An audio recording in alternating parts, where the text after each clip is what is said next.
All right, guys, I'm right here with the awesome Laura Casselman, the CEO of JVZoo herself, on the hot seat today. And as you know, it's going to be pretty hot. I don't know if Laura can handle it, but she's handled everything so far. So maybe this one she can handle. Guys, I'm happy to give you guys Laura Casselman. Laura, say hello to my fans. Thank you for having me, and hello, everyone. All right, great.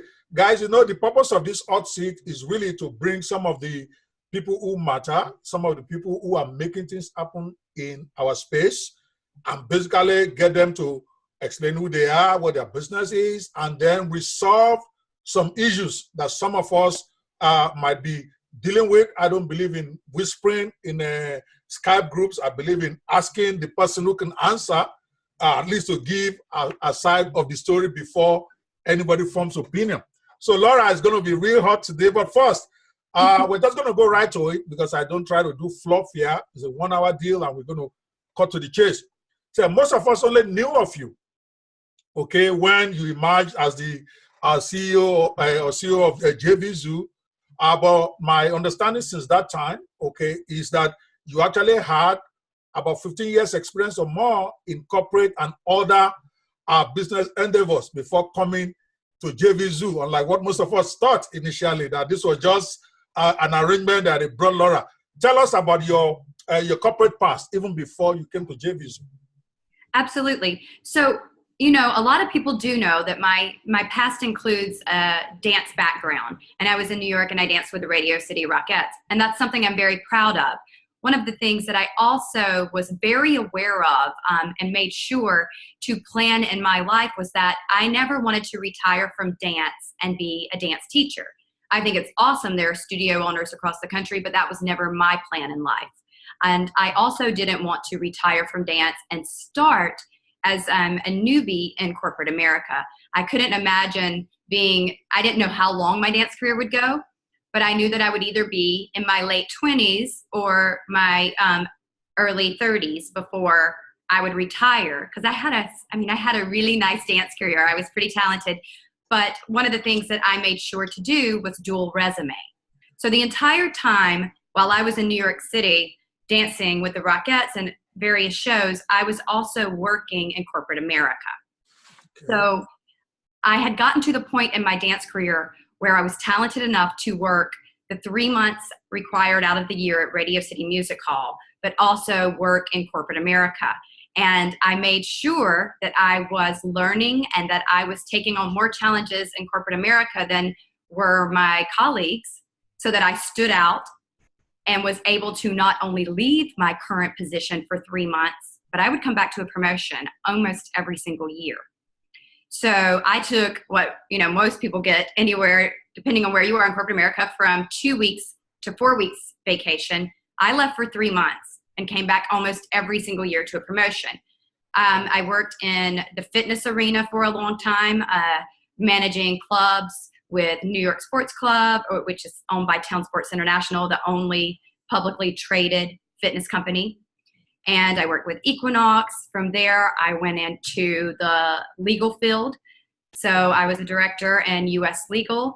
And from there— Oh, U.S. legal. I didn't know that. Yes, okay. I worked as a director for U.S. legal support.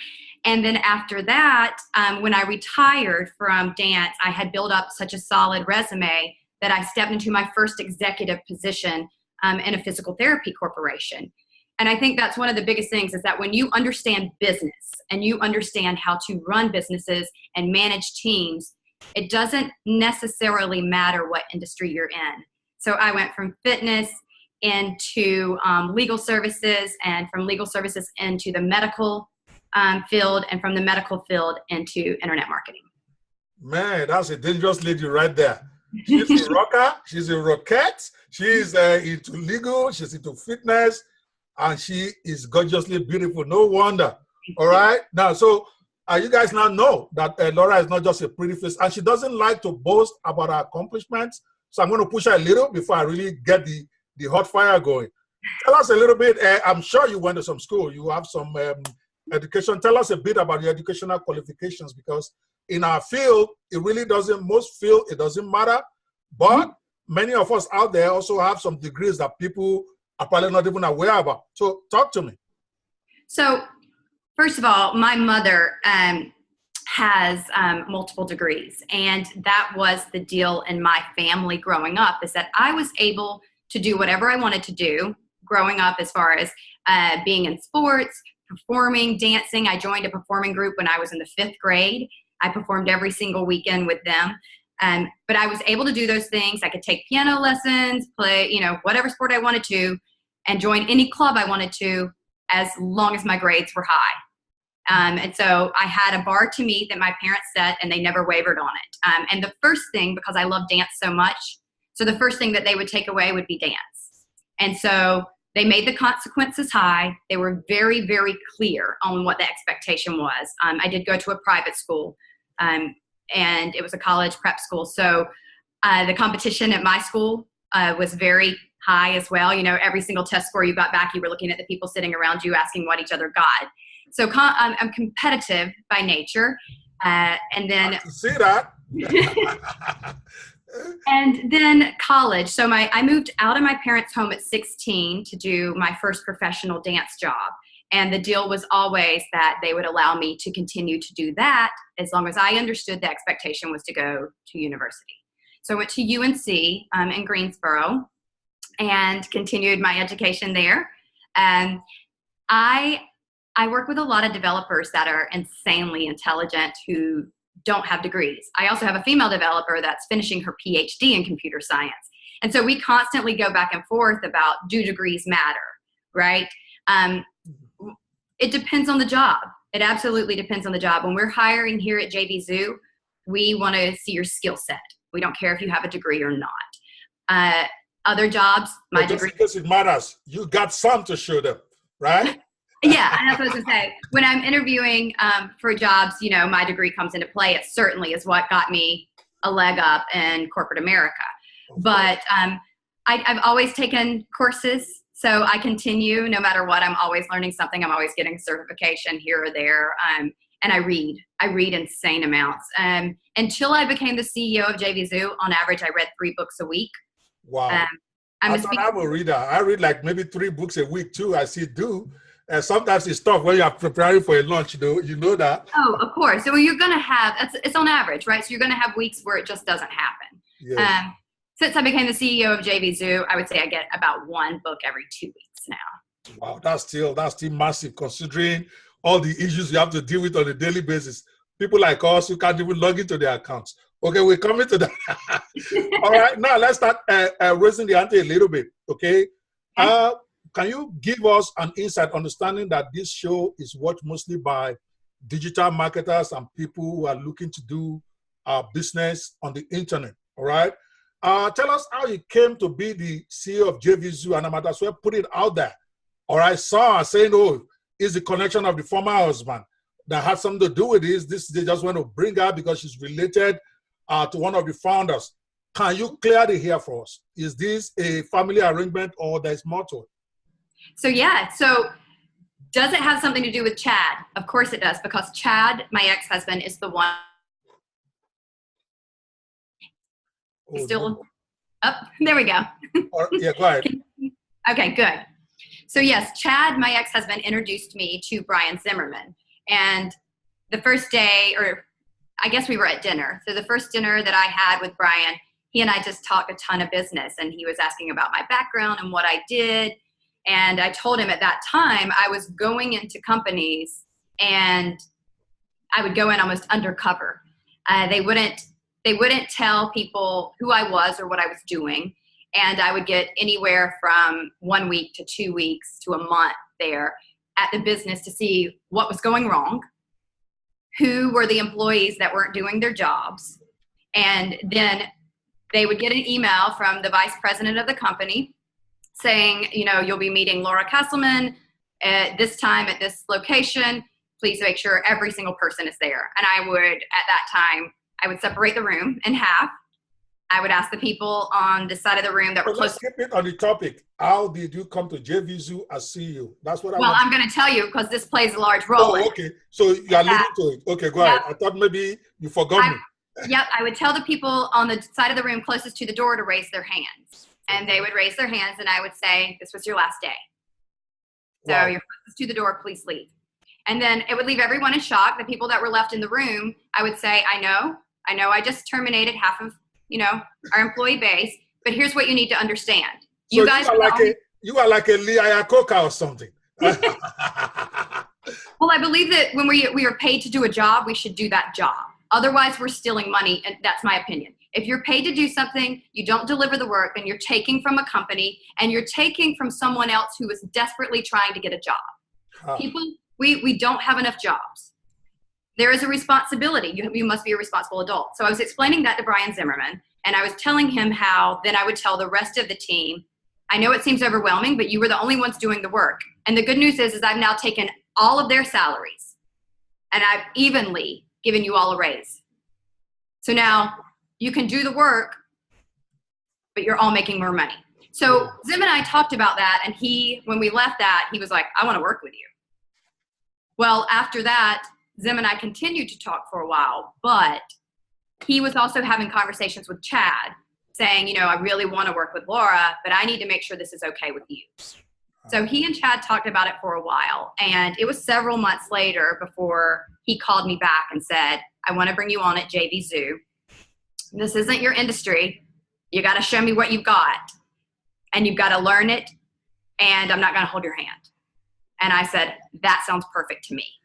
So I actually took a huge pay cut to come to JVZoo at the time. I came in with no title, only on a contractor basis, and got to work. And that is an environment I thrive in. I love it when someone says sink or swim. I do. I don't want to be micromanaged. I don't want someone looking over my shoulder every day. I just want you to say, here's the job. Go get it. Yeah. Yeah. So by the end of my first year, I moved into the COO title. We didn't make an announcement about it. A lot of people, that's when people started seeing me. Zim started pushing me onto the Facebook page to answer support questions. Or they started feeling the heat. I don't think it was more of feeling the heat. I really enjoy working with Brian Zimmerman. I think he's very good at just saying, do the job. If you mess up, you'll hear from me. That's the best type of way to actually motivate somebody. So you are responsible for your own destiny. Is that how you do the job? Yeah. Get the reward or well, it's good that you clear that from what I'm hearing now, even Brian Zimmerman had a lot to do with you, with hiring you for JVZoo, even more than Chad. Of course, Chad will always be a reference, a character reference, because he knew you more than everybody else personally. All right, that's great, guys. At least you are getting it from the horse's mouth, so that when you are engaging in those conversations, in those Skype pages, at least you have had a side. Okay, let's move on. Now, you came into an organization which happened to be probably the favorite of many, including myself, in terms of everybody is making money, everybody is happy. For those who might not know how this works, I think it's a no-brainer. You actually make more money selling on JVZoo than try to sell on yourself by yourself, contrary to what many people want to believe, particularly when they are not happy. But you came into an industry, or rather a marketplace, that is dominated, I would say, to be fair, at least 90% men, probably more, okay? Yeah. All right? Now, you came in there, and all of a sudden, you are the CEO. What has it been running an organization in an atmosphere that is mostly dominated by men? Just give it to me straight, no sugarcoating. Well, I will tell you this, that I do not think that this industry is any worse than others I've been in. I will say that sexism does exist. It absolutely does. But I don't think that this industry is any worse than others. I do see problems, but they are specific to individuals, not the industry as a whole. There are times, particularly here, that I'm amazed as the CEO. I'm no longer the director. I'm no longer a VP. I'm no longer the COO. I'm actually the woman in charge of the network. And I am amazed when people that I don't know at all reach out to me for the first time and, They'll tell me something about their business or something that happened, and maybe because I'm busy, I do sometimes respond short. I am direct. So sometimes I'll respond direct, or I'll respond with an emoticon or something like a wow emoticon. And I've been asked things like, oh, did you just give me the blowjob emoticon? Are you serious? I'm serious. And wow. I will say, to me, that takes a lack of intelligence. A serious, it's not just a disrespect. Keep the disrespect, that's there, but a lack of intelligence. I'm the woman running the network your business is on, and you just degraded me. But I think that I'm also very fair at not letting my emotions come into business. So there are times when I'll say, I'm going to take the high road and not respond to that, just to kind of let someone know, like, that's completely inappropriate. But other than that, like I said, I've seen nothing in this industry that I have not seen in other industries. Okay, so basically you're able to just do your job and try to be more matured or move past the occasional sexist. So that's good, because it's admirable. I personally am a very passionate person. People mistake that sometimes for emotion. I'm not emotional, right, but I'm very passionate, and things really, I get into it when it comes to issues that are principles. So I'm very impressed that you try to not get into that hard when it comes to when it's outside of business. But let's go to business. All right, you've come in, and obviously no organization makes changes if they don't think there's any changes to be made in the organization. That goes without saying, right? When an organization goes out and hires a CEO, obviously there's a reason for it, not because they just want to spend money. So I wanted to, without necessarily mentioning specific names or even specific incidents, what has been some of your biggest challenges, okay, that you have had to deal with when it comes to vendors and affiliates on the platform as a CEO? Well, I think one of the biggest challenges has been, it's not just as a CEO, it's been in my tenure at JVZoo. We've seen the industry change. So we've seen the industry go from 2014, where everybody was making a ton of money, into 2015, which was even a bigger year. But that's, to me, what I call the year of coaching. So in 2015, almost every vendor became a coach. And the message, because I remember I was the one going through products, approving products, answering support questions all the time. The message was, you can sell it. You don't have to be an expert. You just have to know a little bit more than the other people and sell it. It's all in the way you package it. Well, what happened? And, you know, some people will say this didn't happen, but most everybody that was here in 2015 remembers. What happened is that people and their coaching were telling people to push products before they were ready. And we got into this selling. Excuse me. Yeah, have some water. But we got into this module of selling junk products. They were products that I remember that because, before you go on, I'm going to let you go on because you just touched on something important. Okay. I remember that. Okay. I remember particularly one of the digital marketers that I consider my hero because I've been following him for years. I bought his product, and about 70% of it, when you click on the button, it will say coming soon. You already paid $4.97. Then it will say coming soon, coming soon. So the products were not ready before they sold it to us. So I guess that's what you are referring to. But go on. We are talking about your challenges. Right. So what that led into, and at the time I was a COO, what that led into was me starting to have discussions with attorneys and FTC attorneys that really specialized into it so that I could gain the knowledge of what do I need to be looking for. Like, this is our industry, right? This is where we make our money. This is how we feed our families and keep a roof over our heads and live the lifestyles we want to live. So how do I protect it? What do I look for? And that's when JVZoo added in compliance. So we added in compliance in 2016, and we started, saying this product's unacceptable. Okay, we see that this is what you've advertised, but then when we click on the link, the product's not actually there. You're linking to a past product that you sold, things like that. So we started really cracking down, and as you've noticed, I've tightened the reins on the compliancy because the FTC is absolutely watching us right now. Even I had to deal with that. I know. I had to deal with that, and I think it's okay.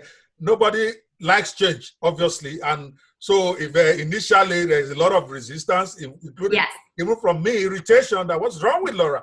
But I get it now because I'm a lawyer. I understand.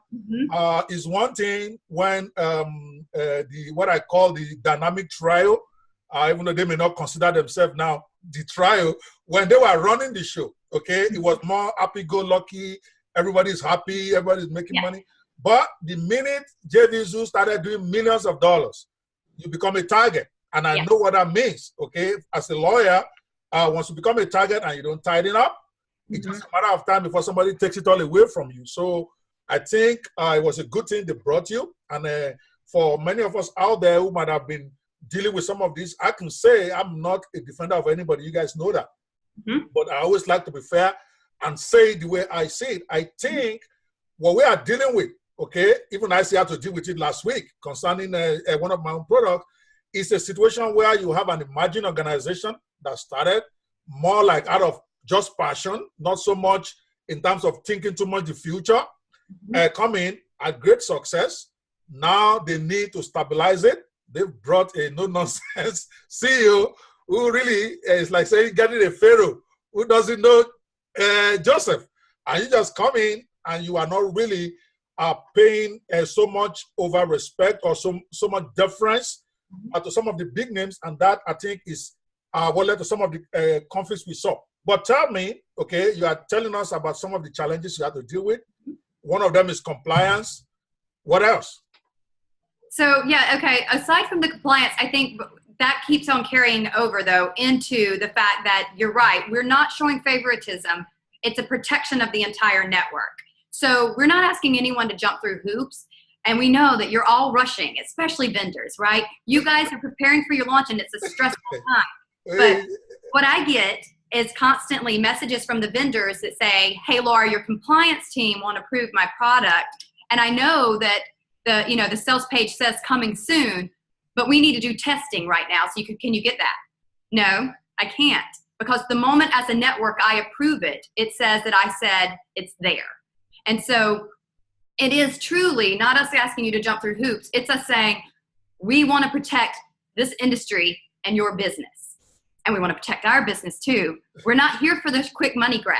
This is a business. We're here for the longevity of this industry. So we're really paying attention to those things, and we're not asking anyone to jump through hoops. And yes, do we love our users? You know we do. Like we are as a team more responsive than anyone else. You guys know that. Like, you get to talk to me. I respond. No, I have to be honest about that. I send a message on Saturday, Sunday sometimes, and you respond. Okay. And on your Facebook group, it's been excellent, to be honest with you. I have to say that. And I've used many platforms. Okay. I'm not going to say the others are not responsive, but you have been super available. In fact, it's part of where I'm going to get to sometime in our discussion. But I want to go into more into specific. We had the issue of compliance, and you've explained that, and I think I get it from the lawyer's point of view, that basically JVZoo is no longer business as usual. You are now in the eyes. You are winning so many awards out there. People are looking at you. Right. Lawyers like me that specialize in suing big companies, we are looking at you. So you need to be much more careful than you used to be 4 or 5 years ago or 3 years ago. Number two, it wouldn't have been fair for you, despite the fact, because I hear all these sites as somebody run a magazine. I have to be honest with you. I'm in so many chat rooms, and I'm feeling the pulse. Sometimes I post some provocative questions just to see what people say. Some of the stuff that people feel, and you probably are not in many of those chat rooms. I probably had to defend JVZoo, even though I'm not anybody in JVZoo, because when I see it's not true, I say what I know. Is that some of them felt that the old ones, okay, the ones who, quote and unquote, believe that they made JVZoo what it is now, felt that they deserve more deference than you are possibly giving them. What do you say to that? So the people that you're talking about, the people that they've been here from the beginning and they feel like they helped build JVZoo. They did. Absolutely. We know who those people are. We value those people. Legally speaking, I cannot cut corners. And that is not to say you don't deserve it. It's to say you do deserve me to not cut corners. You deserve for me to do my job. And honestly, this is where I challenge the other platform leaders to do what's right and good for this industry, to not do favors when it comes to damaging someone's business or damaging this industry, because that's not a favor. That's actually a disservice. So yes, I understand, and I do value these people, and I am available when they reach out. What is interesting to me, though, is that when someone hasn't been on the platform, like they did, I haven't seen them since 2014. You know, we've got a lot of users, and I mean, since I've been here, I've doubled the amount of users. I've doubled the amount of customers. So, and I love that too. Yes, you guys bring a ton of business onto the platform to JVZoo, but I'm actively recruiting affiliates. I'm actively recruiting customers. I have myself brought in over 800 a day new affiliates to the network for over a year. I have myself, and when I say myself, I mean my team and me. We've done that. We've put in the work. So when people are like, we built this network, you had a huge part in it. You absolutely did. We're so aware of that, and we're grateful. But we're building this network too. We're building it for you. We're giving back. We're growing it, and then we're protecting it. Okay, awesome. I mean, that makes sense. I see you hustle this thing all the time, like a serious CEO, which even going beyond, because most CEOs are not even seen on the what I call in the trenches. You are there. You are there. Even on some Skype groups that we happen to belong to together, I've seen you jumping when an issue has come up, which is really, really remarkable. Most people will just like, whatever, let them say whatever they want. But you are very keen as far as the corporate image is concerned to be able to, and Brian too. Brian has been awesome. You know, Brian is there. He doesn't say stuff. I know he reads everything. Say something about JVZoo is going to be on you, and he's going to explain. And I think that is really, really excellent. Okay, let's move on. There's one issue I wanted to explain. I know you've explained it on the platform, because people like me, sometimes we don't even read, because you have this great thing now. When you log in, something pops up that try to like tell you about newest development on the platform. And I think that is really, really cool, but still people don't read. It's just the way it is. So there's this thing out there that I think will be nice, because we are going to hopefully give a lot of massive awareness about this interview, simply because I think it helps all of us. So it might help us if you address another issue that directly affects product launches, the issue of giving lifetime prizes.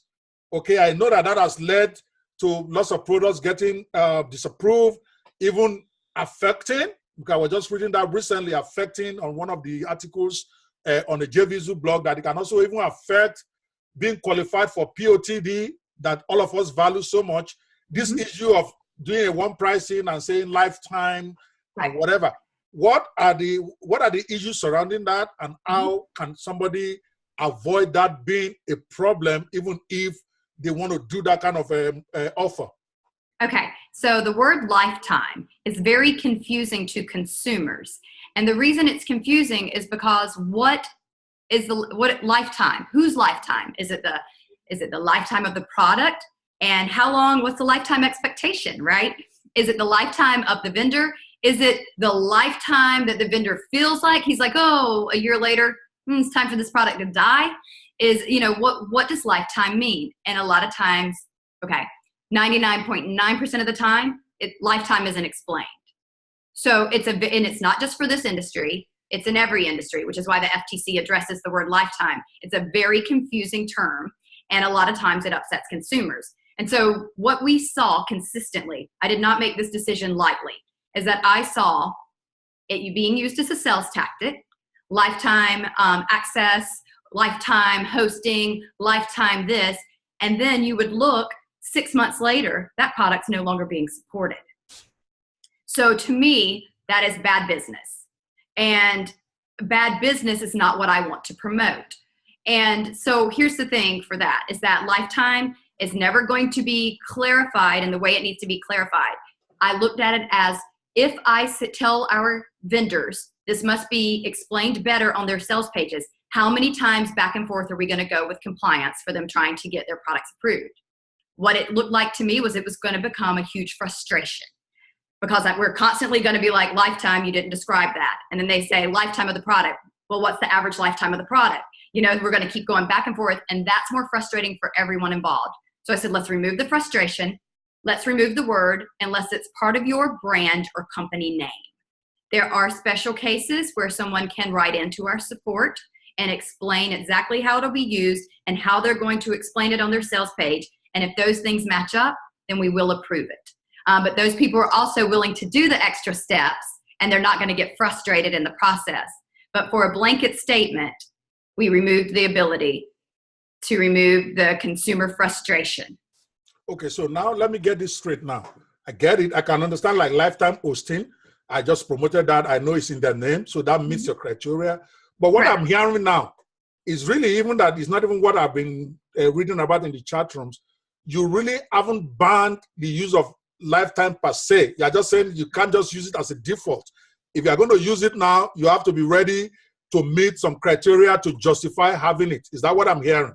That is correct. Okay, and I think that's fair. So, which means they can have it, but they just have to make sure your internal guidelines are satisfied and they won't mind having to go back and forth before the whole thing is finalized. Okay, it's good you clarify that, because what I was hearing in a chat room was that you are doing favoritism about it because some had it, and they were saying you can't launch with this. But now you have clarified, because a friend of mine recently launched a product not too long ago that had lifetime on it. And I was like, how did you get it past Laura? And it was like, yeah, I'm special. Of course, he was just trying to be nice, but I didn't take it like that. I'm a very competitive guy too. I'm like, okay, so this is how we are in JVZoo. Right. And I will say, okay, everyone knows that Richard Madison uses lifetime in his branding. Yeah, no, this is not even about Richard. Richard, everybody agrees, right? Richard is has his own. His company name is Lifetime. His domain is Lifetime. This is even somebody else, but I get it.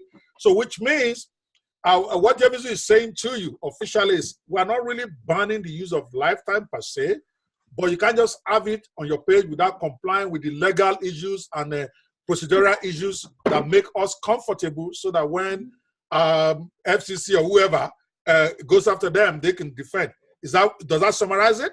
That is correct. And to bring up the Richard Madison thing, Richard is a great example of a proactive businessman. The day that JVZoo posted the no lifetime, and yes, we explained some things on there, and I did clarify through our knowledge base articles, but you're right, people don't read. Richard not only contacted me directly, but he contacted me with all the information. Here's the way we handle it. Here's what it is to us. Here's the way we, explain that to our consumers. And he didn't make me go back and forth asking him the questions. He was a very professional, proactive businessman that said, I'm going to protect my brand. I'm going to protect my business. Let me communicate that to Laura. All right, fantastic. Well, I'm glad that we are clearing the issues. So we go to another issue, and this one is very personal. So you never take it personal. So don't take it personal for.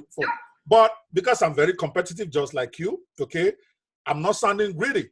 I want to talk about this POTD thing because it's still a sour point with me. Okay, I'll be very frank. Okay, not to sound greedy, but fair is fair. My last launches, I've had it. In fact, this last one I had it twice. Some people spend a lifetime without even getting it once. So I should be very grateful, and I am grateful.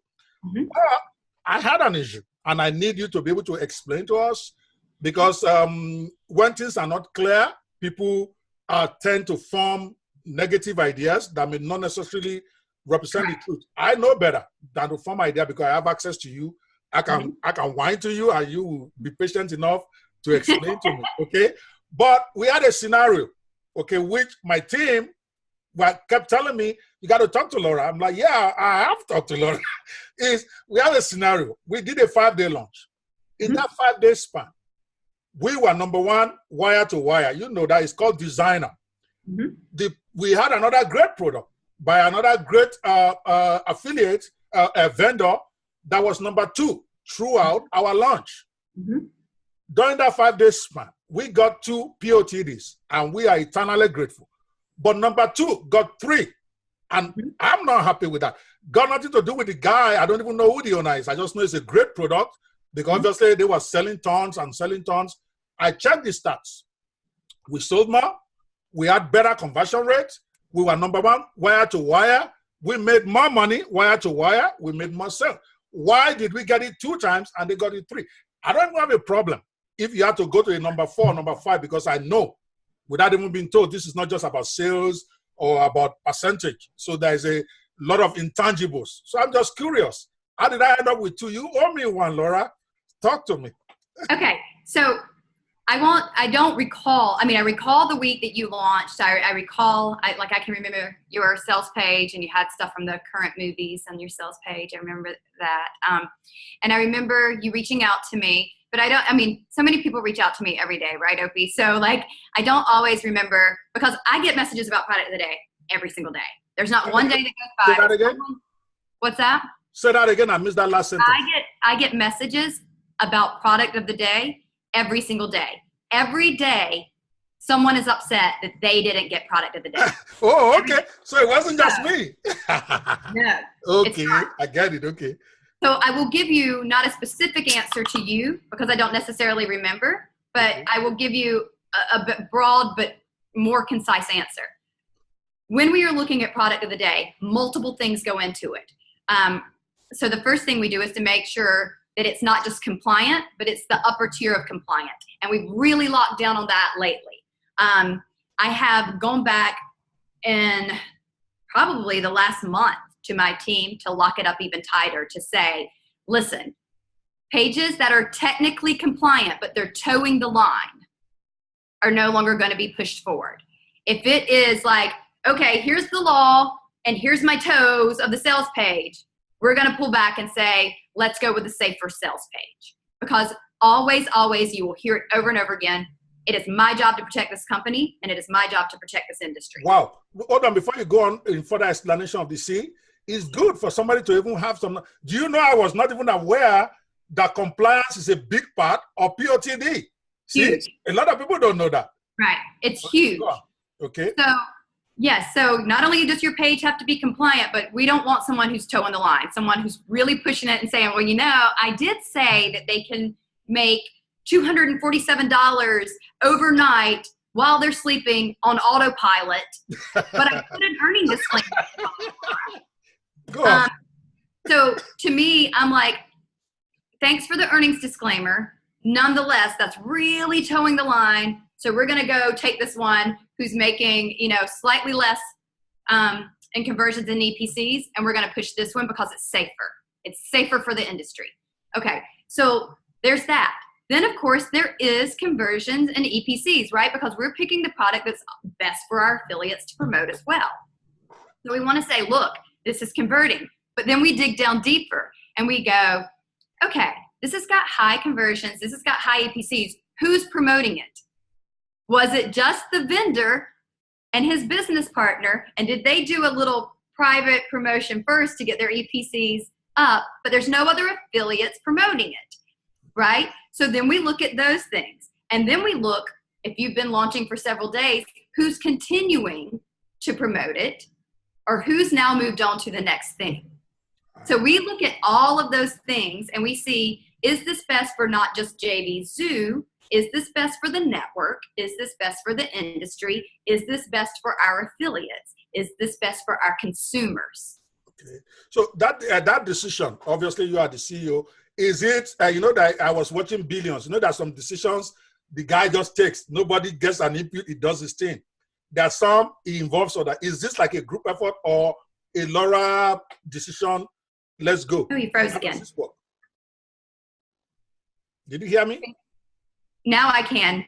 Okay, I was saying that I know parodying this TV show called Billions, there are some decisions the Axelrod just takes without anybody in the organization having an input. It's called the chairman's prerogative or CEO's prerogative, or there's some that involve a teamwork of people making suggestions and how does the POTD work? Not that it matters in terms of how we appreciate it, but it gives us a better insight to know how this, It's not me making the decision.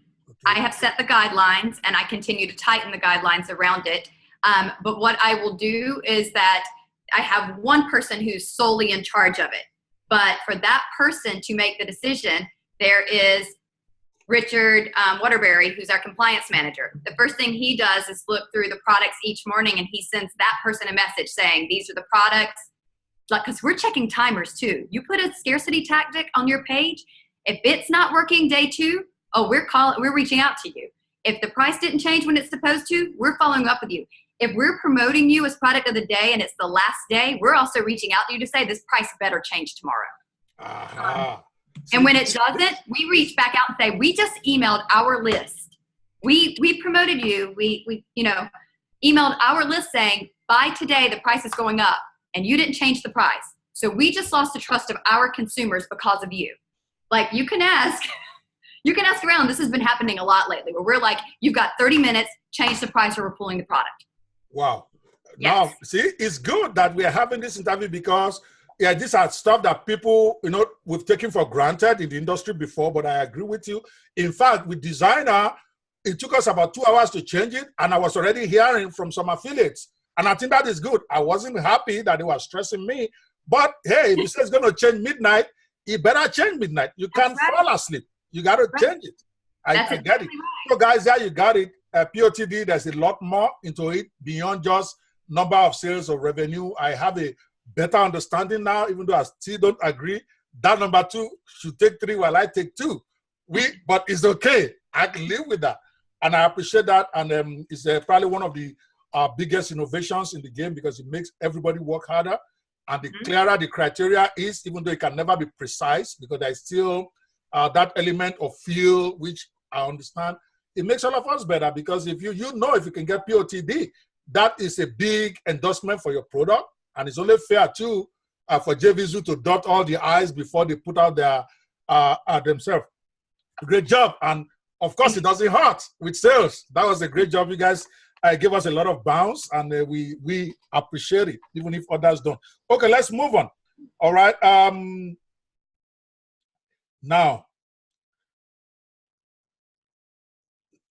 another issue, okay? I have, so you can see I got my questions written. I'm not taking this off the head.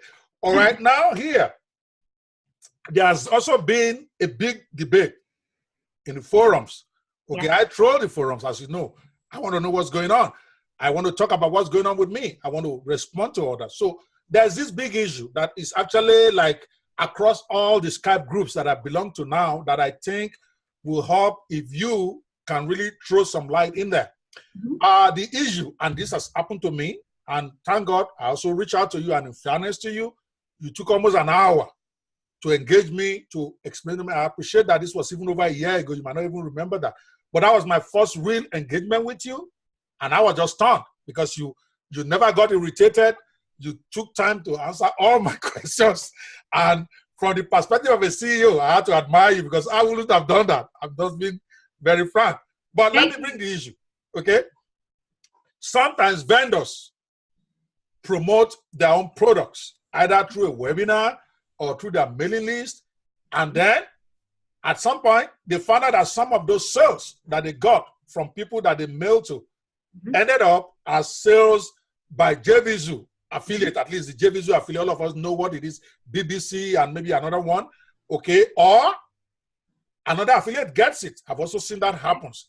And this has led to a lot of talk. In fact, there's been even one recently where the vendor basically came straight out and accused JVZoo of stealing sales. And I had to go in there and I said, like, listen, I don't think this is happening because I've also got sales that I didn't promote, okay? I've seen 1 or 2 sales as an affiliate that I know I didn't promote the product. So obviously, this could not be JVZoo trying to steal. Can you clarify that for us? Yes.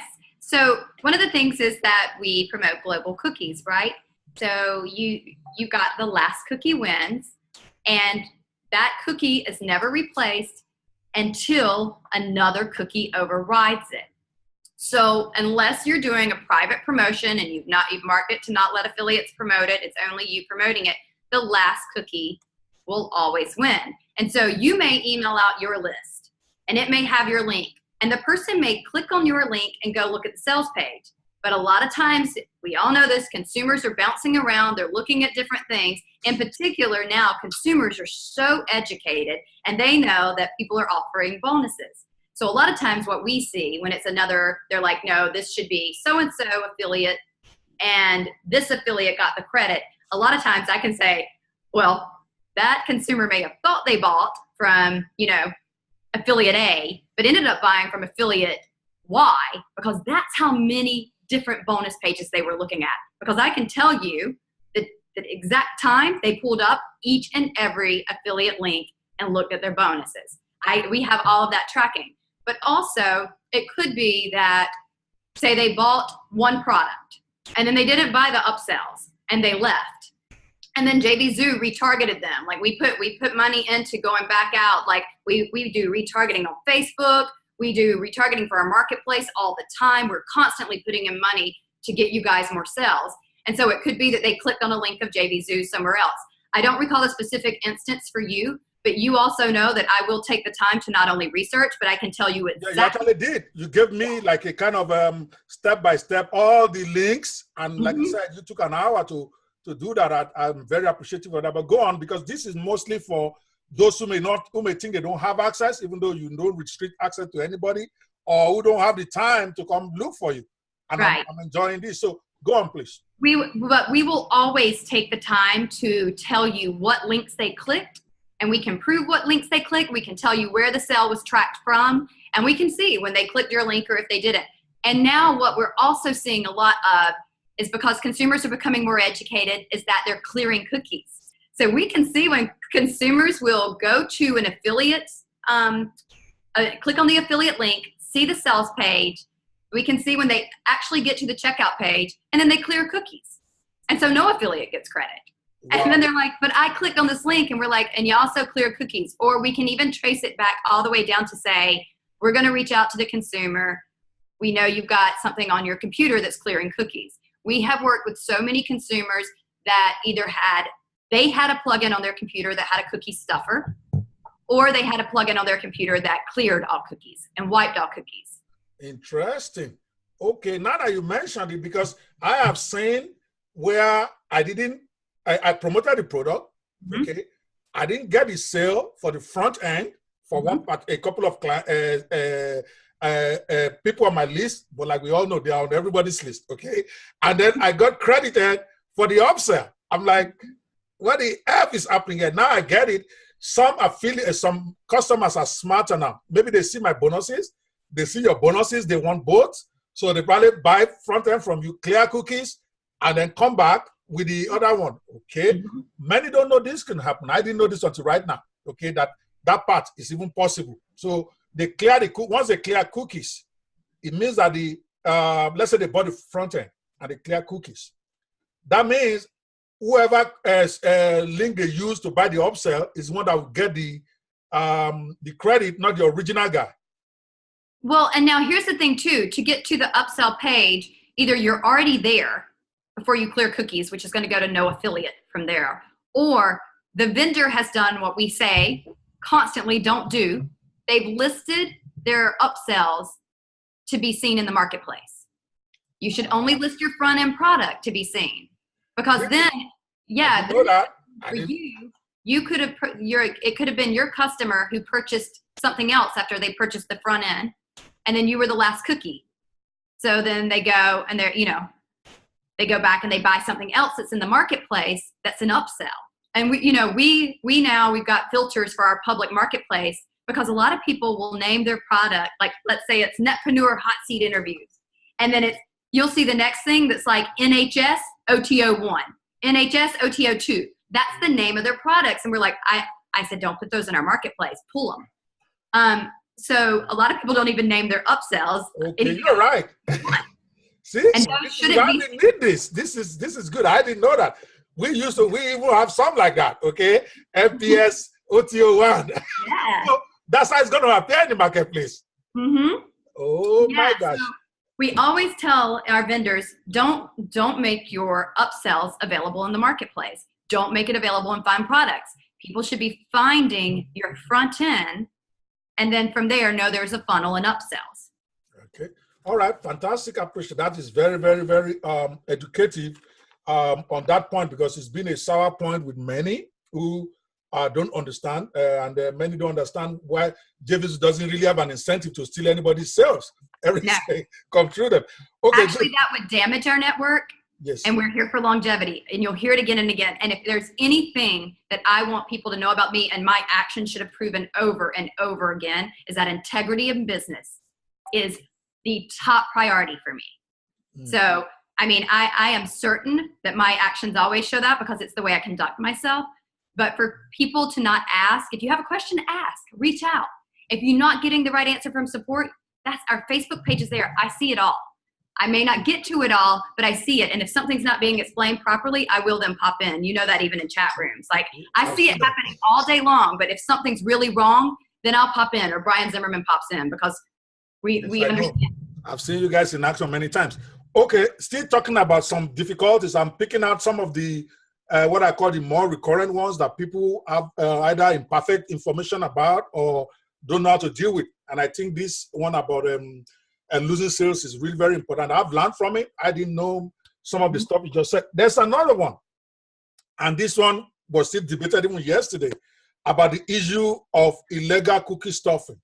Okay, where they talk about it is all way over my intelligence level, but we are people cookie stuff and then still affiliates, whatever. What do you have to say to that? How can we guard against that? Is there any antidote in the works for that? Or is just a lot of noise without really substance to it?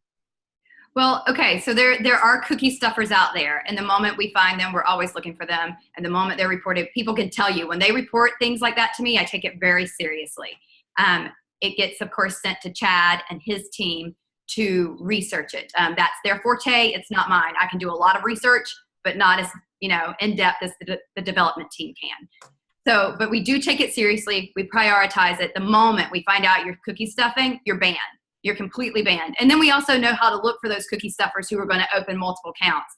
And we know how to look for what we call their sleeper accounts, the accounts they opened at the same time years ago, they haven't been using, or they've been using correctly. We have all kinds of parameters where we're always looking for those people. But outside of that, this is what I can honestly say, is that we work on the internet, right? And for every intelligent decision that we make, and for everything that we say, okay, this is so secure, there is someone else out there who designs a way around it, right? There are people out there that it is their only goals in life to steal and take from others, unfortunately.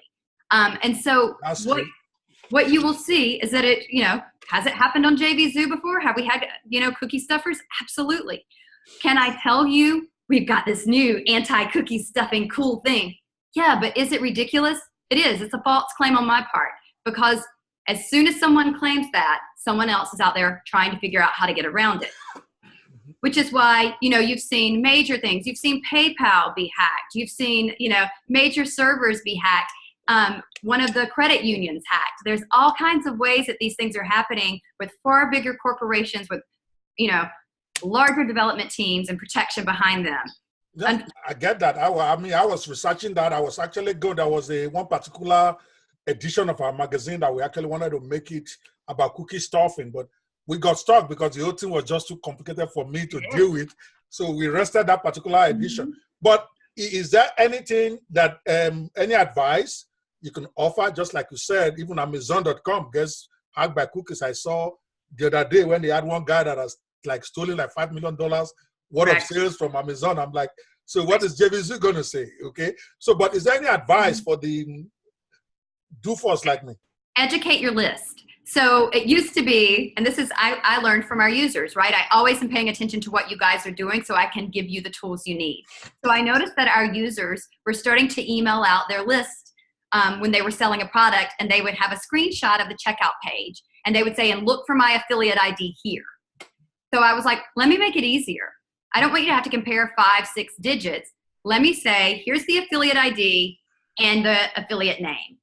So look for your name at the bottom of the checkout page. And we don't hide it. I bolded that lettering now. It used to be very light gray, fine with the terms and conditions. And I'm like, nope, let's make this stand out. So now they can, your customers can look for your name at the bottom of the page. But okay, that's good. And I thought that was great, but it looks like you have not made it default inside of JVZoo. There's some products that don't pass the affiliate information to the checkout page. So when you get to the checkout page, all you see is the vendor. You don't see the affiliate. So, and I think that's a choice. It's still a choice right now, which should be more or less mandatory. In other words, there's a button you have to check, pass affiliate information to the checkout page. If you don't check it, it doesn't pass it. So you get to the checkout page, you only see the vendor. So, and I'm thinking maybe that should be a default setting where, because I've had to deal with that, okay, with one of my promotions where I didn't get the credit, and I suspected this stuff we just discussed is what happened.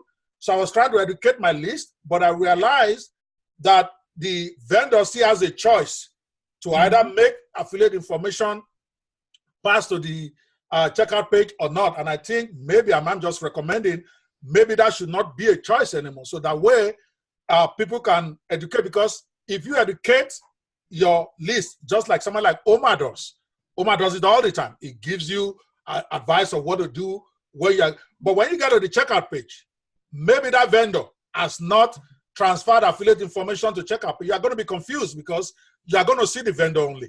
You're not going to see the affiliate. How do you deal with that? I didn't really, right now I just wrote myself a note because I want to talk to Chad about that. And, you know, I would be fibbing to you if I told you 100% right now that that's the way it works. I'm going to ask Chad, and I'll message you later to get back to you about that one. But I did not, off the top of my head, I didn't think that controlled the showing the affiliate ID and name. I thought that was, because I've tried this, what I'm telling you, but okay. I may also be doing it wrong. I don't know anything about technical, but I saw that button there where pass affiliate information to a checkout page or not. When you don't check it, it doesn't show. When you check it, it shows. But again, like you said, help us look at it. I think it would be good if it is made a default where you can't even change that. So so that everybody can see. It can be more transparent and then the education will now make more sense. If you educate now, assuming I'm right, of course, it's also possible I don't even know what I'm talking about.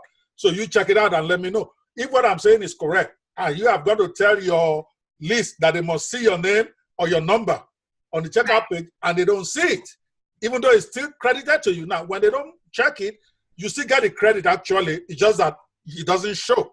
And that may confuse them even further. That's my take on that. Okay, let's move on. We've talked about stuffing. Now, again, you guys are doing such a marvelous job. And you know me enough by now, you know I don't kiss ass. I tell you exactly what you're doing right. If you're not doing it right, I will also speak out. But I have to be very frank with you guys. You're doing an awesome job in terms of notifying your customers about developments, new rules, new conditions. Nobody's caught by surprise. Even though sometimes we're lazy, including myself, we just close that button because when you log in, the thing pops up. Yeah. So make sure you read it. But sometimes we are too much in a hurry. We don't click it. We don't read it. It even tells you, remind me in a week or in an hour. But I'm like, get out of here. I just want to work. I get that. So you guys are putting a lot of features on the Zoo to make it better for every one of us. Now, I know I didn't give you these questions in advance, but I'm sure you probably know some of it. Can you tell us some of the great features, okay, that you have put in the Zoo that is being underutilized? I know there's many that we all use, but there's many that have been grossly underutilized that could probably help our business. Does any come to your mind that you want to share with us? I mean, all of our features are there to help your business. One of the things, Opie, that I think is so important, first of all, you've got all these other platforms out there, and they've got great things. You know, I'm not going to knock any of the other platforms. There's all kinds of great things. Some of that I look at and I'm like, oh, that's awesome. Some of them that I look at and I'm like, what a waste. Because we've done the research too. We thought it would be awesome. We looked into it. Like one of us came, sometimes it's even me. I'm like, this would be so cool. And then we start looking into it and we're like, actually, it's not that cool and nobody would use it. You know, so we are constantly looking at, do we take the time to add a feature or do we not? And so we make sure that the features we add are things that our users need. Do we have some that are added that we've gotten massive feedback that people wanted it, and then we did the research and we saw that it would help, and then people aren't utilizing it? Yes. WebbyMate is one of those. WebbyMate, it blows my mind that more people don't use it. If you have an evergreen webinar, there is no reason for you not to have that listed and constantly have people looking for it, because, you know, there's such a disconnect in our industry between people that have created their product, they've got this amazing product, but they don't have a higher ticket upsell. And they don't have time to necessarily create it for this launch, or that, you know, they've got OTO1, but they still need that next level and they want to tie it into a webinar. Well, if you're utilizing WebbyMate, then someone can go and find your webinar that makes sense for that funnel and just tag it in. So then they're the vendor on the front end and the OTO1, but then on the back end, they become the affiliate of your webinar. So if you've got an evergreen webinar, there's no reason for people not to be doing that. And because of the way we've set it up, then the vendor for the front end product can also do that warm welcome before the webinar to say, you know, you've just purchased this, my product, this is why you're here, and here's why this product makes sense for you, or here's why I want you to sit through this webinar. And that gives that warm welcome and explains to the consumer why they are there. So the vendor can actually put an intro before the webinar, even though it's set up inside JVZoo. They can do that? Yes. I didn't know that. Okay, go on. It's really cool. So that's a great feature for a lot of people to just make more money. And if you have a webinar, for your webinar to constantly be utilized, that's a big one. But we don't just throw features out there for the sake of throwing features out there. We don't say, we've got 30 integrations for this when we already know people aren't using them. You know, if we do the research, every now and again, you know, we'll have people say, why don't you have this integration? And we'll start researching again, because we're like, back in the day when we were looking at it, no one wanted it. And so we'll research again and we're like, oh, people really do want this. We'll add that one now. And other times we're like, okay, 80 people want this. That doesn't make sense for, you know, a network as big as ours to develop something just for 80 people. Okay, awesome. Okay, so WebbyMate, what else comes to mind that I'm talking about very underutilized gems that is on there? Okay. Well, a lot of people don't use the save and scan button, the profit scanner button. Save and scan for the profit scanner. And this one's funny to me because we'll have people write in and they're so angry, right? Because they put all their eggs in the basket of this launch. And then they're like, you know, why didn't I get selected for product of the day? Because you didn't check the box, you know? And had you just done save and scan, then it would have told you, hey, do you want to be eligible for product of the day? You didn't check this box. Yeah. And, you know, I get it. You're busy and you're like, that's 30 more seconds of my life. But that 30 seconds is there to be your product's guardian angel saying, hey, these are all the ways you can be making money. Are you certain you didn't want to do this? And maybe you are certain. Maybe you're like, yeah, I didn't want to be eligible for product of the day. Or no, I didn't want that. I didn't want it to be in the marketplace. But other times you're like, oh my gosh, I absolutely meant to go back and do that. And I can't tell you how many times people reach out about product of the day and they just didn't make it eligible. Interesting. Okay, that is really, you're right. You see, you're hitting it. I've never used WebbyMate. I've got like maybe 4 or 5 webinars. My webinars convert well, but I keep telling myself, I got to go use it. And I never did. Yeah. This save and scan, to be honest with you, is laziness. I see it, but when I click it and then it flags all this stuff, I'm like, I don't know. But it's good. Yeah. Opie, it's not just that people don't read, right? We're human beings, so we forget because we're constantly learning and growing and evolving. Hopefully we are. And like even you just asking me about past affiliate info to checkout pages. I know that. I know it's filed away somewhere in my head right now, but I can't recall it right this moment. So for me, I'm like, how many times have I answered this question? And right now I don't know the answer. It's the same as how many times have I set up a product in JVZoo? I know this like the back of my hand, but you still make a mistake. I agree, 100%. Well, that's why we do these interviews. That's why you're on the hot seat, and you are wearing the seat very well, I must say. Okay, because I haven't fuzzled you yet, but we're gonna get there. All right. So now we've talked about some of these tools. You've mentioned at least 2 of them. Now, we all know, for at least for those of us who, I came to JVZoo itself probably 2014, 15. Yeah. I had my first launch in 2016. But most of us generally know or believe we know who the founding fathers of JVZoo was. I have to be honest with you, until last year or so when some issues came up, I didn't know that Brian Rose was not the CEO of JVZoo. Many of us believed he was the original CEO and still the CEO until you took over. I was in shock to find out that Brian Zimmerman was actually the CEO, and I've known JVZoo for 3 years. I've gone to all their events. So sometimes you have this perception that turned out to not be true. I'm not going to drag you into what is happening in JVZoo as far as the founders are concerned, because I know some of that is sub judice. But what is your relationship with the founding fathers now, specifically Brian Zimmerman and Chad, in the context of these are the founders, okay, at least 2 of the 3 primary founders. Yes. They are still involved with the JVZoo platform. Correct. And you are the CEO who is calling the shots. What is your relationship with them? How has it been? Is it tense? Have they been very supportive? And tell us about that. So 3 co-founders, right? Yes. That would be Chad Casselman, E. Brian Rose, and Brian Zimmerman. Those guys got together and built this awesome platform, right? So kudos to those 3 guys. Then until, I'm trying to think, even I believe 2017, around April, everyone was here. And then that's not the case right now. So we have Brian Zimmerman, who is my COO. He was my chairman of the board and CEO for a long time. And Brian and I ended up switching roles with CEO to COO role. We work well together. And Brian Zimmerman is someone that you can always count on to just be frank. He's direct, he's frank. I don't need fluff. In fact, I can't stand it. I'm like, get right to the point, because I'm doing so many things and I want to get to the next thing so I can maybe get 4 hours of sleep tonight, you know? So Brian's great about it. He's very direct. He doesn't hide his opinion. He knows this industry well, and he will let me know immediately if he thinks an idea of mine is good and if he thinks it's bad. And if he thinks it's bad and I really believe in the idea and I really think, no, we've got to go here, if I go back and say, but look at it this way, he'll either say, still a dumb idea, or he'll say, actually. I can hear him say that. I can believe that. Oh, yeah.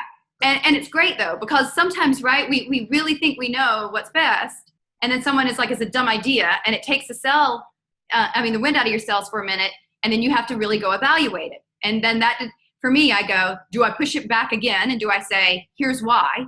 Or do I say, you're right? And if I push back, and then he's like, oh, I didn't think of it that way, and you're right. And if you do it this way, then this and this will happen. Then I know it's a really good idea. I'm like, now I know. Same thing with Chad.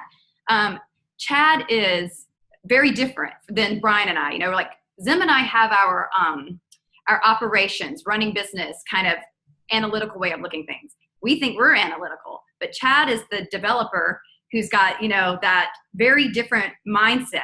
And anyone that's a developer knows that. Like Brett Rattecki, I talked to Brett. The first time I met Brett, I think 10 minutes in, I was like, hold on. I know someone you're going to get along great with. I was like, Chad, get over here and meet Brett. Like, you guys think alike. So I thought that was really cool. But like Chad looks at things from a very, very different perspective. And sometimes I have to push with Chad from a business point of view, this is why we're going to do this. Other times, Chad has to say, I understand that, Laura, but from a technological point of view, we're slowing down the servers when we do that. It's going to make it slower for every single person to log in. And I'm like, oh, that's awful. So then we sit and we break it down and we say, how important is this? How do we get it done without, making the experience worse for everybody just logging in? So it's a great dynamic working with them. And, none of us are pushovers. None of us are. So yeah, I can believe that. And none of us get our panties in a twist either, right? It's business, and the whole goal is to do good, smart business. So we want to listen to each other. We want to take the feedback. And like we said earlier, it's not about you personal feelings like, oh, I had a great idea that wasn't so great. Well, that's nobody's fault. It was an idea. I brought it because I wanted the feedback. The feedback is, oh, it's not that great. Accept and move on. Come up with a better idea. All right. Awesome. Okay. Let's switch out from the personal back to a little bit more hardcore business now. The GDPR thing, okay, I think it was the fever was like during the millennium switchover. Personally, I think it was a big scam. They played on us. Everybody made it sound like the world is going to end. GDPR, they're going to put you to jail. They're going to shut you down. It's happened. We're here. How has it been so far? Okay, do you think it was a big positive for the industry, or you think, yeah, it has some positives, but the negatives in terms of slowing down business outweighs it? What's your thoughts on that? So overall, I think the general idea of GDPR is a good idea. It is for consumer protection, and we're all consumers, right? Even though in this industry, we're the sellers and the vendors outside of this industry and all other industries, we're consumers. We're buying things online every day. So to protect our private information, the idea is there. My personal opinion of where GDPR broke down, like many laws, is that we've got people who don't know anything about it making the decisions. So governments, in my opinion, need to be bringing in better consultants. They need to be bringing in more consultants in the fields they don't know. You can't take, I'm not going to walk into an operating room as a CEO of a tech company and tell a doctor how he should be operating. That makes zero sense at all. It's the same as saying someone who's spent their entire life in government should be making a decision on what should happen on the internet when you don't even know, without your grandkids' help, how to log into Facebook and check your emails. Okay. Right? I mean, so I believe that JVZoo, first of all, following laws and being compliant, since we operate internationally, is always the smart business decision. I also believe that we were just setting up things because you've already seen now California follow suit. The US is going to follow suit, and now we are prepared for that. We saw people in our industry, right, posting like, you can't tell us what to do, we're US citizens, we're a sovereign country. And then what you also saw was on day one, May 25th, Facebook and Google get slapped with over $8 billion in lawsuits. Yes. So, yes, did we know? I'm still mad about that. No, I mean, here's the thing is that it was going to happen, and yes, they're going to set an example with the bigger fish first, right? Yes. Okay.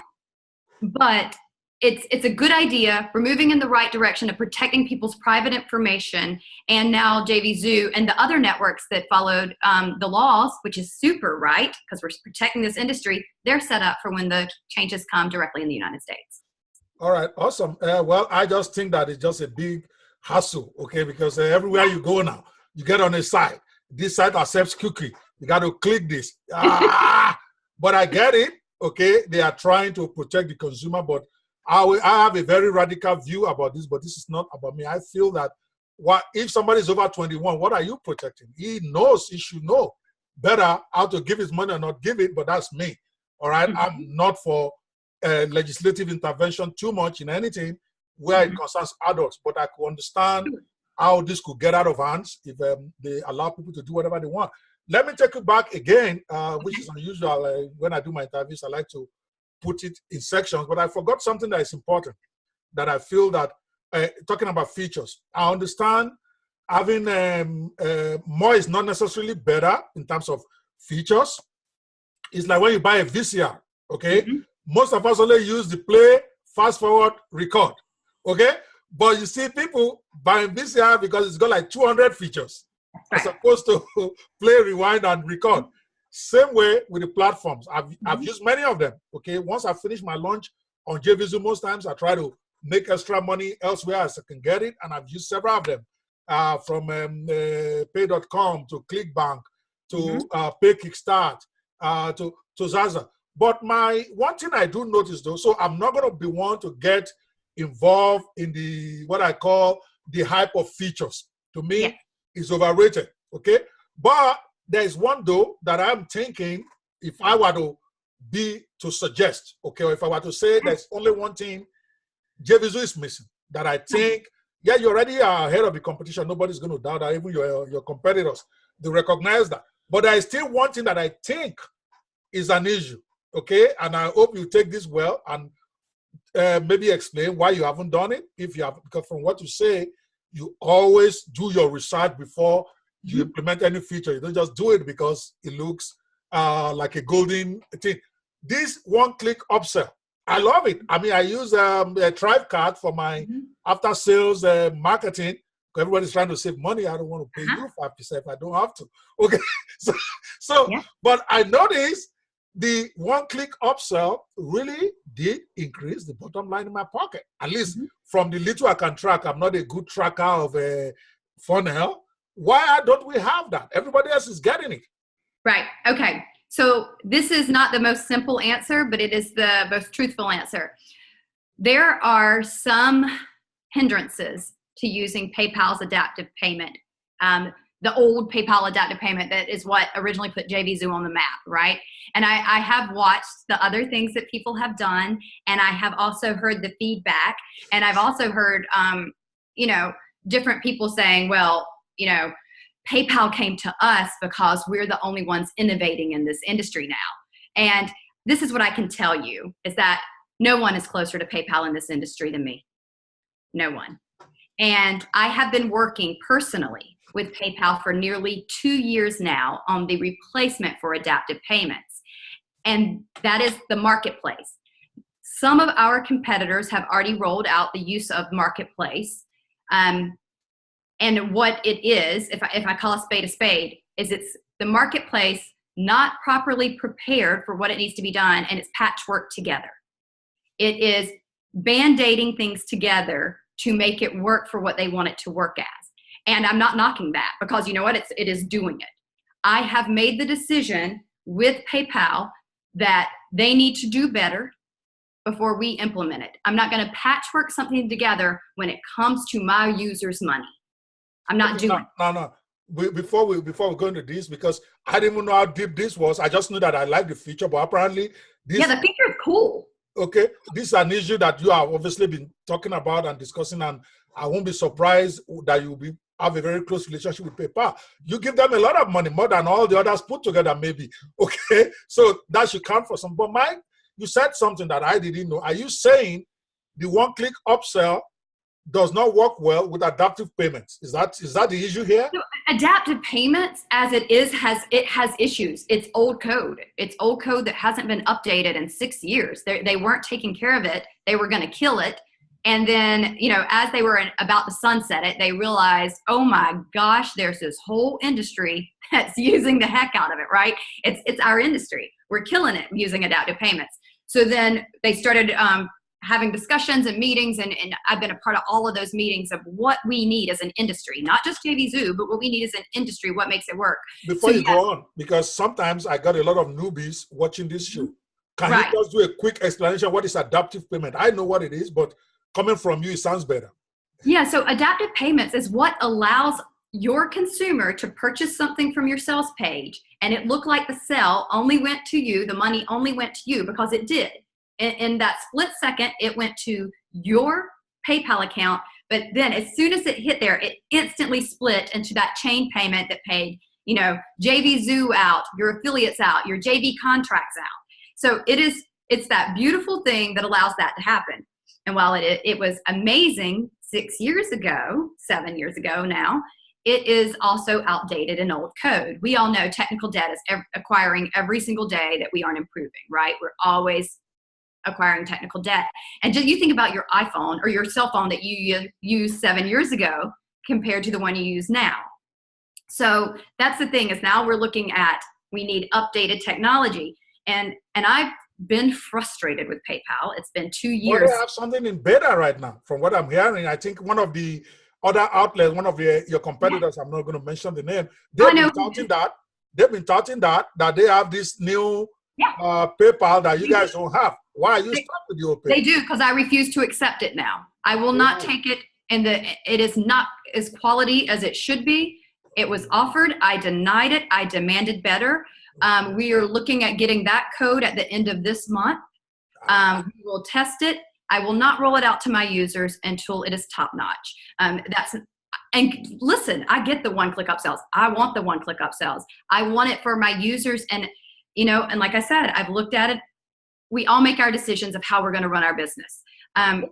Fair enough. Yeah. But now that you say, because it sounded so hard, now I get it. It's a deliberate decision based on your own perception of what is best for your customers and the platform. Because I'm like, can Laura not see this? Okay, but we are looking at it from the point of view of layman. We don't even understand. So this is really that there are some issues, in your own opinion, with how the thing is presented now, and you rather wait until you can get something that you can stand behind before you implement it. So we can expect it at some point.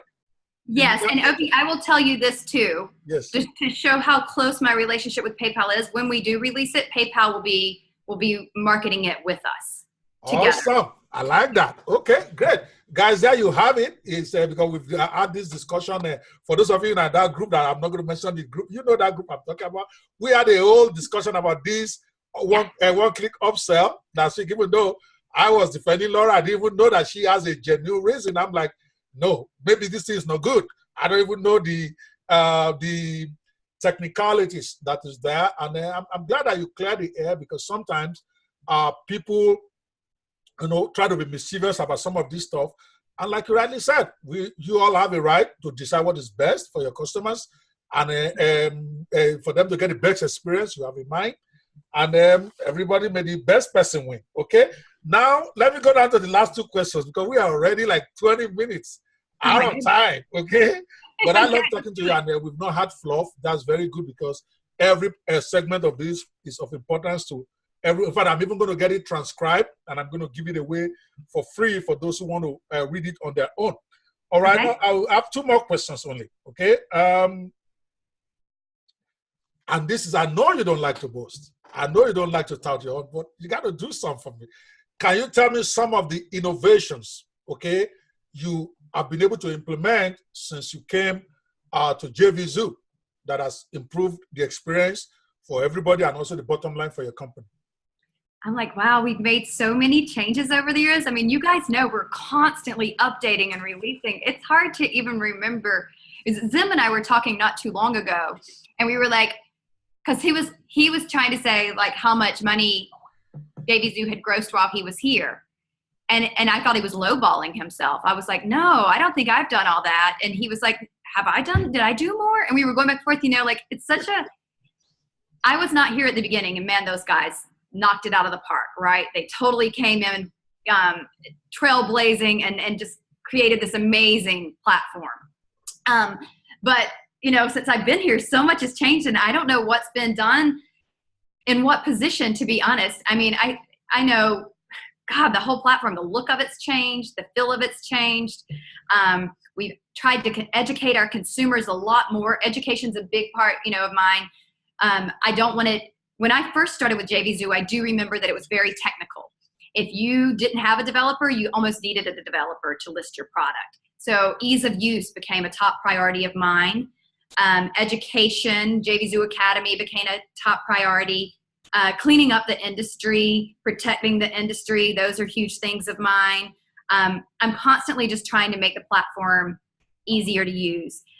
You'll see some new releases coming up very soon. Some, I don't know if they'll go out this week or next week, but some that soon.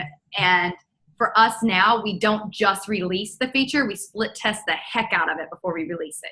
So we make sure that it's optimized in there. With the physical products being added, we're adding to that a little at a time right now. And really we're being strategic about our integrations and our partnerships there. We're not just saying, okay, here's this shipping integration and here you go. We're working on a solid partnership there. I'm having a lot of conversations with Perry Belcher and those things and how we want to do them, and how, Perry Belcher sells the heck out of some t-shirts. So I'm like, how are you doing it? What matters? What works? What doesn't work? I think he's such an amazing resource. And so I think those are the things, is that we're really not just throwing things and seeing if they stick. We're making very conscious decisions as we roll things out and improve the platform. Fantastic. Yes. We could see this is like almost a daily thing. You log on, something new has been done to improve, and I just think that is excellent. Two more questions. Tell me about Omar. What's Omar's status with JVZoo? Now, is he still running the marketing? Is something changed from last year? I brought Omar on for a contracted position for a certain time. And we worked together at getting some things. There were some perception changes I wanted to make out there. There was if you would Google JVZoo, there was stuff from 2012 out there that was in the very top Google searches. So I used Omar to bring on to improve things to set some standards. We needed like just outlines of, you know, basic marketing things. Like we're a real company. We passed the 5-year slump now. You know, most small businesses go under in the first 5 years. We passed that. We're no longer a micro business. We're a legit business now. We've hit all these milestones, and now we need to start acting like a real business. Like a real adult, right? Like an adult business. Yeah. And so, you know, we brought Omar in to do some of those things. I miss the lives. I miss the lives a lot. And I heard people say, you know, like, we want those back. And then now we're just weighing out, like, what else can we take on? How can we do that with my team? So you see, I haven't answered. Is the relationship of Omar still the same? It was last year, or the contract is ended? What's up with that? Yeah, the contract is ended. Yeah, I talk to the Martins frequently. I think they're wonderful. And, you know, Omar's also one of those people. He'll tell you if he likes it. He'll tell you if he hates it. Melinda will do the same. I really appreciate that from them. So, yeah. Fantastic. The reason why I ask is not like, because I'm a keen watcher of what's going on with JVZoo. So I noticed that I haven't seen much of him recently, even though he has your logo on his live shows and all that. Yeah. I kind of felt something. Now I get it, because I remember asking him when he started. He did mention to me it was a contract assignment. And so great, because I love Omar. He's my mentor, okay? You know that, maybe you don't. Yeah, I love but him that's a lot my coach right there. Okay. Okay, one last question, okay? Now, you've been around for a while, okay? And even before you even came to JVZoo, JVZoo is not strange to you. I mean, you are married to one of the founders after all. Now, and you've seen the market. You see the stats. You see everything every day. You hear from the government. You discuss with government. You talk with lawyers. Show me your crystal ball. Where do you see this industry going in the next 5 years, as far as vendor is concerned, affiliates, even platforms like yours? Mm-hmm. So I think that what we're going to see with the FTC in particular in the last 8 to 9 months, you've seen the FTC really crack down on these get-rich-quick schemes. You know, we've seen major players go down, and we've seen massive lawsuits take place, including now Amazon.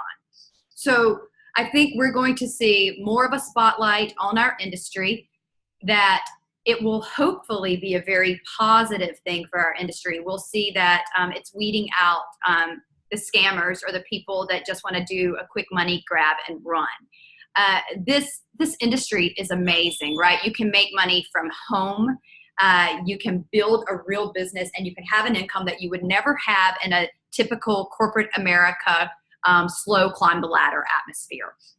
So we're giving a lot of opportunities. I also think, you know, it won't be long before we start to see a market correction. When we see market corrections, what we also see is that our industry goes up, right? Because people want to know, how do they do this? And so they're looking to buy the products that we sell. So we've got a lot of things coming at us soon. With the market correction, FTC's already got the spotlight on us. We have the chance to take it to the next level. And also, you're seeing more and more big box businesses realize the power of affiliates. So we've got this great opportunity laid out in front of us.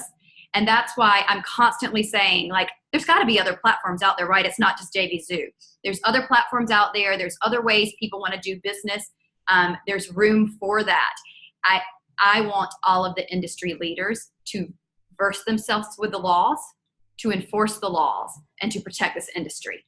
I'm not looking to say it's only JVZoo out there. It should only be JVZoo out there and taking everyone else down. That's not at all what I want. I want responsibility. I want forethought. I want people to say, look how great this industry is. Let's protect it. And I want our consumers and our users to realize that that is top of mind to me. And so when you don't understand something I'm doing and you think, oh, Laura just wants to do this for the heck of it, realize it's not fun for me either. I had to sit down with attorneys, which is, I mean, sorry, Opie, but it's never the most fun thing in the world. I hate attorneys too. I was on wrong one. I hate them. I don't hate them, but I mean, it's a lot of work, and it's exhausting. And then we have to then go do the technical development behind it to then get the platform ready. Then I have to train my employees on it before we ever push anything out to you guys. And it's only for your protection. It's never to be like, hey, jump through this hoop too. That's not what we're looking to do. So I think we've got a lot of positives coming forward, as long as we all just realize we need to take the right road to get there. We don't need to take the shortcut. All right. Of course, I probably know the answer to this, but I'm going to ask anyway.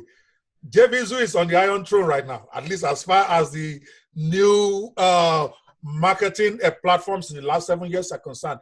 You guys are on that Iron Throne. Do you see yourself staying there for the next 5 years? Are we going to be here for the next 5 years? Are you going to be on the Iron Throne? Did you ever watch you didn't watch the movie? You said the Iron Throne? Oh, yeah. I mean, huge Game of Thrones fan. Yeah, I plan for us to be here. I mean, I absolutely do. You know, Opie, when I see things out there that knock JVZoo, and it's funny because we get attacked publicly over everything. I mean, some of it's so absolutely silly that it actually gives us a great little laugh. You know, we change the color of a button and you would think that we've like destroyed people's worlds. But I'm like, that button, you never even have to click it. That's for people that have never been to our homepage. Like, come on, give me a break. That's you. You are serious now. Everybody, they have something to say, whatever you do. Right. But here's what I want you to know is that why sometimes we laugh, we're still listening. We're listening. We are always taking the feedback. You know, you've even come to me and you've said, Laura, people have told me because I was vocal about this, you're going to punish me. Did I punish you? No, you didn't. No. Do I still make time for people? Do I listen to people? Do I take time to explain? I absolutely do. Because without you guys, we don't have a business. You know, you guys make money, we make money. We have always grown our platform that way. We're not about trying to quickly get people in and then we're going to change the price on you. And then we're going to be like, oh my God, now people are using us. There's server fees. How are we going to pay those? We know the expensive server fees because we've got this awesome network. We know how expensive it gets. So that's why we think our synergy is great. You know, we make money together, we grow together, we evolve together, and hopefully we have each other's backs. Fantastic. Well, guys, that's it. On the outset was Laura Casselman today, and you guys can attest. She knocked every question out of the park. She didn't dodge any. And believe it or not, I don't share my questions with my guests. This was the first time she's hearing all the questions herself. And I'll be very impressed. Laura, thank you so much for coming to the Netpreneur Hot Seat. You could have said you are too busy to come, but I appreciate you and I appreciate your time. Thank you so much. Keep on doing you, okay? You are doing a great job, and I have to say that to your face. If I don't think you are doing it, I will say it. I think you have won that title well. I don't think people like me don't even remember you are female anymore. I just see you as CEO of JVZoo, and you have done that by being very responsive, very direct, and at the same time, being very honest. In other words, when somebody asks you a question that you don't have an answer for, you say, I don't have, I'll get back to you. You just did it today. And you are very, very forthright. You don't tell people what they need to hear. You tell them what they want to hear. You tell them what they need to hear. And I think that makes you exceptional. Thank you so much for being our guest tonight. I appreciate this, and we will be talking with you some other time. Again, this is Dr. Ope Banwo on the Netpreneur Hot Seat with Laura Casselman of JVZoo.